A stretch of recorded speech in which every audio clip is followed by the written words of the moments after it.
Lockdown से पहले गीता के घर का नजारा कुछ ऐसा था कि रोहन ऑफिस जाता था और शिविन स्कूल। जिनके घर से जाने के बाद गीता काम खत्म करके बाकी समय आराम करती थी।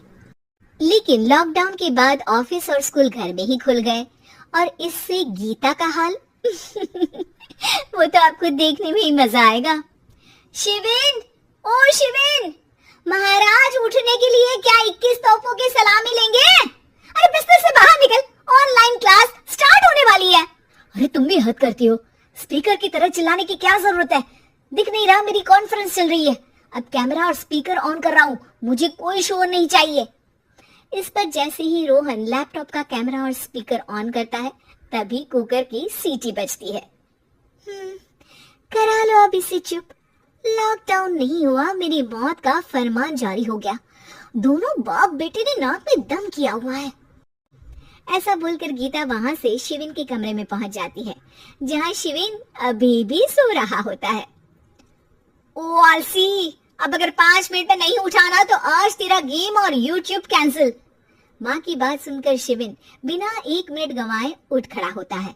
उठ गया, अभी नहाकर भी आता हूँ। ये नाटक कहीं और, मुंह पर गीला कपड़ा मार और पढ़ने बैठ। शिविन की ऑनलाइन क्लास स्टार्ट हो जाती है, जिस पर गीता उसे वहां बिठाकर रसोई में चली जाती है। थोड़ी देर में उसे कमरे से कुछ आवाज सुनाई देती है, जिसे सुनकर वो कमरे में वापस आती है। हाय राम, तुझे क्लास अटेंड करने के लिए बोला था, कैमरा ऑफ करके बिस्तर पर नाचने के लिए नहीं बोला था। मम्मी मुझे कुछ समझ नहीं आ रहा, आप बाद में पढ़ा देना ना, वैसे भी अटेंडेंस तो लगी गई है। हाँ बेटा जरूर, बन जा तू, अभी से हम सबका बाप बन जा। अरे नहीं मतलब कहाँ से लाते हो इतना दिमाग, और पढ़ाई करते हुए ये चला कहाँ जाता है? नाइस क्वेश्चन, दिमाग से पूछकर बता दूंगा। शिविन की बातों से परेशान होकर गीता उसे मारने के लिए जैसे ही आगे बढ़ती है तभी वो कमरे से बाहर भाग जाता है। अब शिविन आगे और गीता हाथ में चप्पल पकड़े उसके पीछे पीछे पूरे घर में दोनों घूम रहे होते हैं। इसी बीच वो रोहन के पास पहुंच जाता है और शिविन को मारने वाली चप्पल रोहन के लैपटॉप पर जाकर गिरती है। ओए माँ!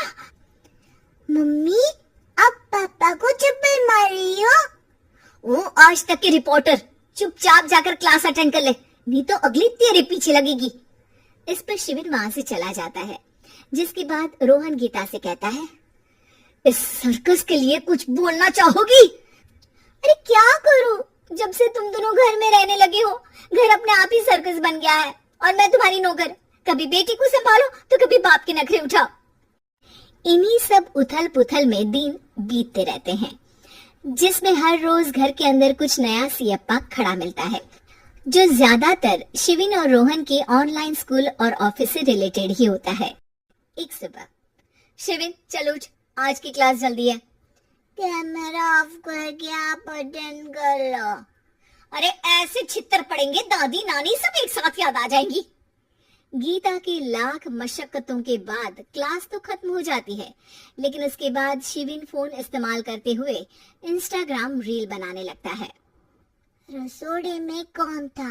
तुम थी, मैं थी, कौन था? कौन था? हाँ मैं गरीब हूँ। अरे ओ गरीब के बेटे, आजा, मैं बनाती हूँ तुझे गरीब। मैं बताती हूँ रसोड़े में कौन था। पढ़ाई करने बोलो तो इनकी माँ मर जाती है, और ये पागलपंतियां जितनी मर्जी करा लो। गीता शिविन को डांट रही होती है, तभी रोहन बीच में बोल पड़ता है। अरे बच्चा ही तो है, इतना गुस्सा क्यों कर रही हो? बेटे का साथ देने की इसी एक कोशिश में अब शिविन के साथ साथ रोहन भी गीता के गुस्से की सूली पर चढ़ जाता है। अगर बेटे पर इतना ही प्यार आ रहा है तो इसे क्लास अटेंड क्यों नहीं कराते? इसका होमवर्क क्यों नहीं कराते? उस समय तो बहुत जल्दी मीटिंग आ जाती है, वो काम मैं करूं और यहाँ इस बेफिजुली की चीज में तरफदारी करके बन जाओ महान। हे भगवान, कोई तो इनके ऑफिस और स्कूल खुलवाओ, मैं इन्हें और घर में नहीं सह सकती। अरे कुछ और मांग लेती, क्योंकि तुम्हारी ये विश इस साल तो पूरी होने से रही, कोरोना। हाय नास बेटे ने जिंदगी ही बर्बाद कर दी। खाए कोई पचाए कोई, कल मुझे चुन चुन कर सबको मेरी बद्दुआ लगेगी। उन्होंने दुनिया का और इन बाप बेटे दोनों ने मेरा जीना मुश्किल कर दिया। गीता वहां से चली जाती है, जिसके बाद रोहन शिविन से कहता है, अरे तुम्हारी मम्मी इतनी भड़की हुई क्यों है? आपकी वजह से पूरा समय घर में रहते हो और उस पर कोई काम कराने की जगह बस ऑर्डर देते रहते हो। अच्छा बेटे, सारा इल्जाम मुझ पर? पूरा दिन तो वो तुम पर ही चिल्लाती है। हाँ, मतलब दोनों का 50-50 है, कुछ करना पड़ेगा। वो कहते ना, make the best out of worst. I have an idea.